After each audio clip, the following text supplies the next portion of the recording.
എല്ലാ കൂട്ടുകാർക്ക് രമ്യാസ് വേൾഡിലേക്ക് ഒരിക്കൽ കൂടി സ്വാഗതം. അപ്പം ഞാനിന്ന് പഴമയുടെ ഒരു രുചിക്കൂട്ടുമായിട്ടാണ് കേട്ടോ വന്നിരിക്കുന്നത്. ഇത് എത്ര പേർക്ക് അറിയില്ല, കുറേ കൂട്ടുകാർക്കൊക്കെ അറിയുണ്ടാവും. എന്നാലും ഞാൻ അറിയാത്തവർക്ക് വേണ്ടിയിട്ടാണ് കേട്ടോ ഇത് ഇന്ന് ഷെയർ ചെയ്യുന്നത്.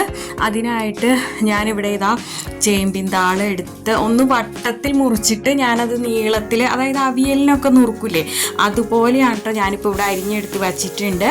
അതുപോലെ തന്നെ ചെറുപയർ ഞാൻ വേവിക്കാൻ കുക്കറിൽ വച്ചിട്ടുണ്ടായിരുന്നു കേട്ടോ കൂട്ടുകാരെ. ഇനി നമുക്ക് ഈ റെസിപ്പി റെഡിയാക്കാനായിട്ട് ആദ്യം തന്നെ പാൻ എടുത്ത് വെച്ച് അതിലേക്ക് വെളിച്ചെണ്ണ ഒഴിച്ചു കൊടുത്തു. വെളിച്ചെണ്ണ ചൂടായി വന്നപ്പോൾ കടുക് ഇട്ട് കൊടുത്തു. അത് പൊട്ടി വന്നപ്പോൾ ഞാനിത് ഉഴുന്നുപരിപ്പ് 1/2 ടീസ്പൂൺ ചേർത്ത് കൊടുത്തിട്ടുണ്ട് കേട്ടോ കൂട്ടുകാരെ. അപ്പോൾ ഇത് മിസ്സാക്കരുത് കേട്ടോ. ഉഴുന്നുപരിപ്പ് ഒരുവിധം മൂത്ത് വന്നപ്പോൾ അതിലേക്ക് ഒരു 4 പച്ചമുളക് ഞാനൊന്ന് നടുവെ മുറിച്ചിട്ട് കൊടുക്കുന്നുണ്ട്. പിന്നെ ഒരു 3 ചെറിയ ഉള്ളി ഞാൻ ചെറുതായിട്ട് അരിഞ്ഞത് ഇട്ട് കൊടുത്തിട്ടുണ്ട്. ഇനി അത് നമുക്കൊന്ന് വഴറ്റി കൊടുക്കാം. സ്വല്പം മഞ്ഞൾപ്പൊടി ചേർത്ത് കൊടുത്തു, കറിവേപ്പിലയും ഞാൻ ചേർത്ത് കൊടുത്തിട്ടുണ്ട്.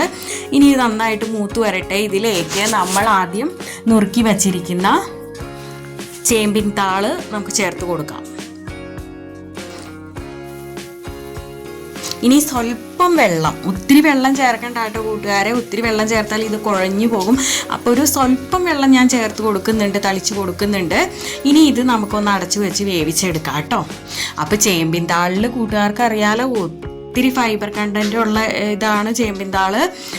നമ്മൾ നാരുകളടങ്ങിയ ഭക്ഷണം എത്രത്തോളം നമ്മുടെ ഭക്ഷണത്തിൽ ഉൾപ്പെടുത്താമോ അത്രയും നല്ലതാണ് കേട്ടോ. ഒത്തിരി ബെനിഫിറ്റ് ഉള്ളതാണ്. അപ്പോൾ കൂട്ടുകാരൊന്ന് ഗൂഗിൾ ചെയ്ത് നോക്കിയാൽ തന്നെ മനസ്സിലാവും ചേമ്പിൻ താളിൻ്റെ ഗുണങ്ങൾ. ഞാൻ പറയേണ്ട ആവശ്യമില്ലല്ലോ.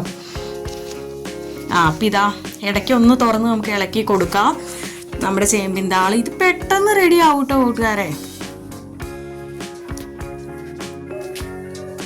ഇപ്പം ഇതാ ഒരുവിധം വെന്ത് വന്നിട്ടുണ്ട്. അപ്പം ഈ സമയത്ത് സ്വല്പം ഉപ്പ് ഞാൻ ചേർത്ത് കൊടുത്തു കേട്ടോ. പിന്നെ ഇതാ നന്നായി വെന്ത് കഴിഞ്ഞപ്പോൾ അതിലേക്ക് ഞാൻ ആ വേവിച്ചെടുത്ത് വെച്ച ചെറുപയർ ചേർത്ത് കൊടുത്തു. അപ്പോൾ ഇത് ചേർത്തില്ലെങ്കിലും അല്ലാതെയും കഴിക്കാൻ നല്ല ടേസ്റ്റാണ് കേട്ടോ.